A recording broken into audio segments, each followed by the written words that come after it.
9. Que el destierro no es un mal.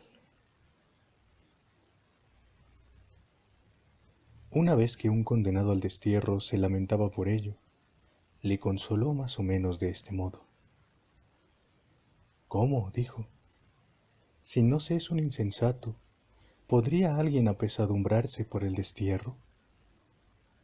El destierro no nos priva en modo alguno del agua, de la tierra y del aire, ni tampoco del sol ni de los demás astros, y ni siquiera del trato con los hombres, pues en cualquier parte y de cualquier manera tenemos comunicación con ellos.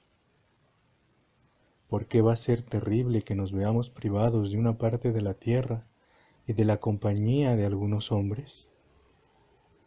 Tampoco cuando estamos en casa utilizamos toda la tierra, ni tratamos con todos los hombres.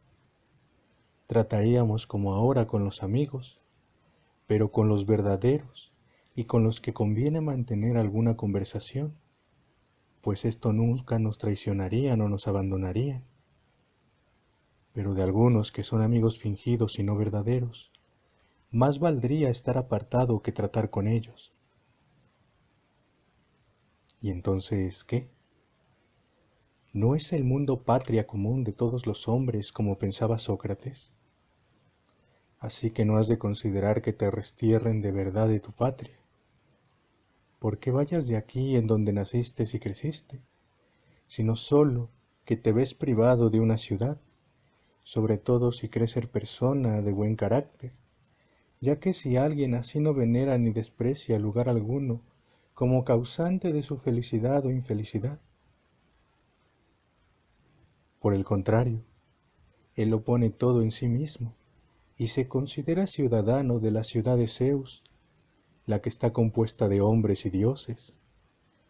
En términos acordes con estos, se expresaba también Eurípides cuando dice: para el águila todo el aire es penetrable, y para el hombre noble toda la tierra es su patria.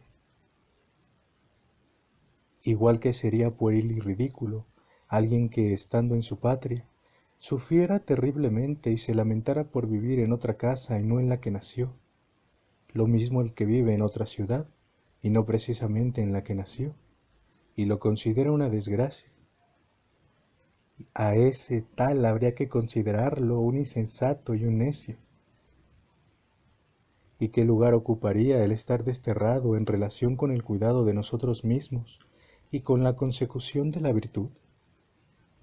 Desde luego, el aprendizaje y el ejercicio de las cosas precisas, a nadie se lo impide el destierro.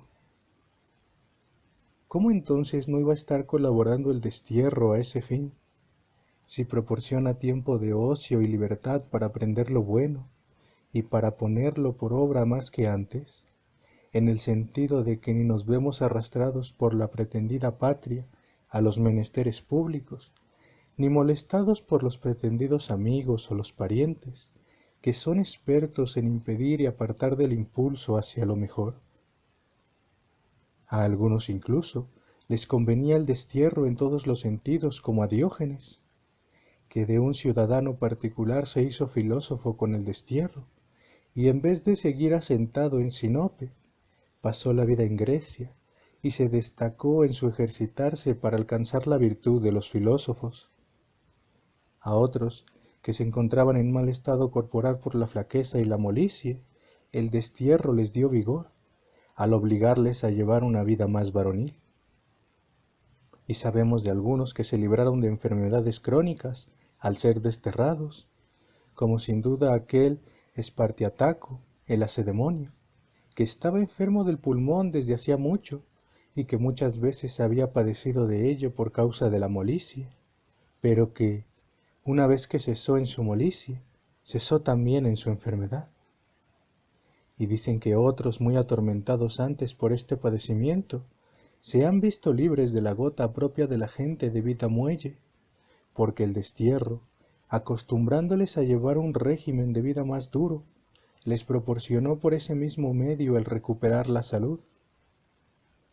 Luego el destierro colabora más que se opone a que uno se halle en mejor estado tanto corporal como anímicamente. ni tampoco ocurre siempre que quienes son desterrados carezcan de lo necesario. Cuantos son perezosos y torpes e incapaces de mostrar coraje, aunque estén en su patria, andan sin recursos la mayor parte de las veces y carecen de medios, mientras que los nobles, trabajadores e inteligentes, vayan a donde vayan, encuentran recursos y pasan la vida sin que se les falte nada. Además, tampoco necesitamos muchas cosas si no pretendemos vivir en la molicie, porque ¿qué necesitan los mortales sino solo dos cosas? El fruto de Demeter y un manantial del que fluye el agua, que he aquí y cuyo uso natural es alimentarnos. Digo además, que los hombres dignos de mención no sólo hallarían fácilmente abundancia de las cosas más necesarias para la vida, estando fuera de su tierra, sino que incluso podrían muchas veces hacer fortuna. Ulises, estando como alguien podría decir, en situación más desdichada que cualquier desterrado, cuando era un náufrago solo y desnudo, fue capaz sin embargo al llegar a la tierra de hombres desconocidos, los feacios, de enriquecerse abundantemente. Temístocles, cuando fue desterrado de su país y hubo de ir hacia gentes que no solo no eran amigas, sino que incluso eran enemigos y bárbaros, los persas, obtuvo 3 ciudades como regalo, Miunte y Magnesia y Lámpsaco, de modo que pudo vivir en ellas. Dión de Siracusa, cuando el tirano Dionisio le confiscó toda su hacienda y hubo de abandonar su patria, halló tal abundancia de recursos en su destierro que incluso pudo mantener un ejército de extranjeros con el que atacó Sicilia y la liberó del tirano.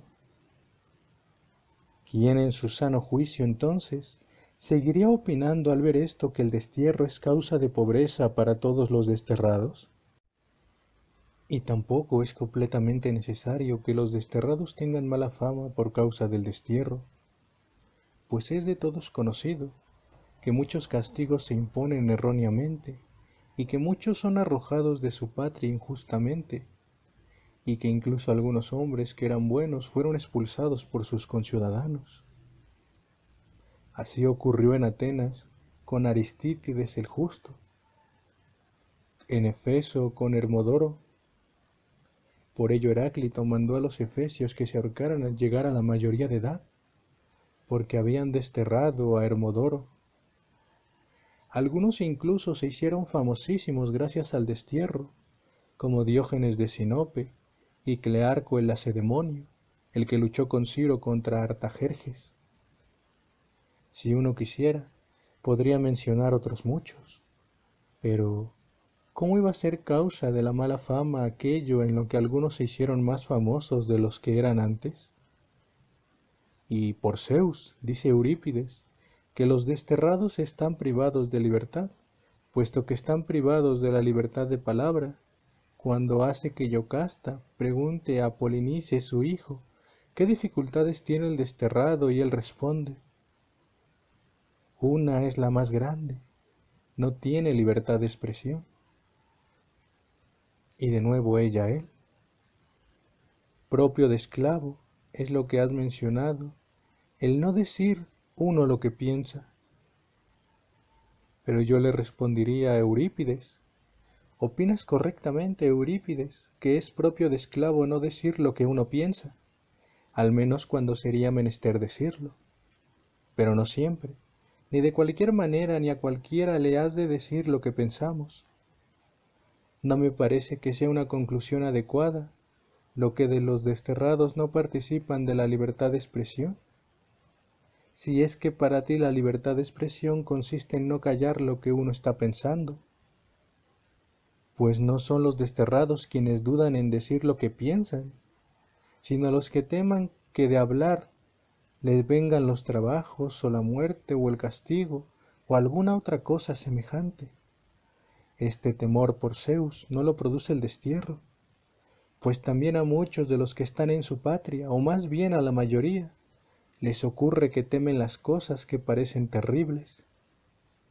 El valiente, no menos si es un desterrado que si está en su casa, muestra coraje ante todas estas cosas, por lo cual también dice lo que piensa valientemente, si se encuentra en el destierro, no menos que cuando no era un desterrado. Eso es lo que uno le podría responder a Eurípides. Pero dime tú a mí, amigo, cuando Diógenes estaba desterrado en Atenas, o cuando vendido por los piratas llegó a Corinto, ¿hubo algún otro ateniense o corintio entonces que hiciera gala de mayor libertad de expresión como Diógenes? Entonces, ¿qué? ¿Había entre los hombres de entonces alguno más libre que Diógenes? Este incluso mandaba a Geniades, el que le había comprado como el amo al esclavo. ¿Y por qué mencionar asuntos antiguos? ¿Te parece que yo no soy un desterrado? ¿Estoy privado de libertad de expresión? ¿Me han quitado la posibilidad de decir lo que pienso? ¿Me habéis visto tú o alguno otro temeroso de ser desterrado? ¿O pensando que mis asuntos van ahora peor que antes? Ni siquiera por Zeus podrías decir que me has visto entristecido o desanimado por el destierro, que si alguien se ve privado de su patria, no se ve privado de ser capaz de soportar el destierro. De estos razonamientos me sirvo para mis adentros, de manera que no me agobie el destierro, y estos son también los que te diría a ti. Me parece que el destierro no priva a los hombres de todo, ni de lo que la mayoría considera que son bienes, como he demostrado hace un momento. Y es que aunque les privara de alguna o de todas esas cosas, no les priva ciertamente de los bienes verdaderos, pues al desterrado no se le impide por estar desterrado tener valor o sentido de la justicia, ni sensatez o prudencia, ni ninguna otra virtud de aquellas cuya naturaleza es, cuando se dan, la de adornar y beneficiar al hombre y mostrarlo digno de alabanza y de buena fama, mientras que, cuando no se dan, le perjudican y le ponen en vergüenza, mostrándole como malvado e infame.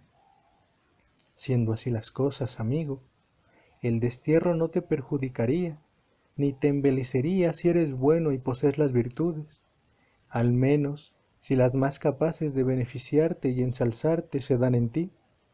Si por el contrario, eres malvado, es tu maldad y no el destierro la que te perjudica, y es tu maldad la que te procura la pena y no el destierro.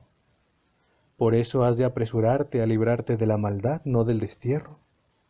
Eso es lo que yo me decía constantemente a mí mismo, y lo que te digo a ti ahora. Y tú, si tienes sensatez, no considerarás que el destierro sea una cosa terrible que otros soportan con ligereza, sino que es la maldad que, cuando está presente, es desdichado todo el que la tiene. Y por fuerza ha de ser de estas dos cosas una, que te destierren justamente o injustamente. Si justamente, ¿cómo va a ser correcto o conveniente apesadumbrarse con lo justo? Si injustamente, eso sería un mal para quienes te echan, no para nosotros. Y si por Zeus, obrar injustamente es lo que más odian los dioses, es precisamente lo que les ha ocurrido a ellos, mientras que el ser tratado injustamente, que es lo que nos ha ocurrido a nosotros, es tenido tanto entre los dioses como entre los hombres decentes, por algo digno de apoyo, pero no de odio.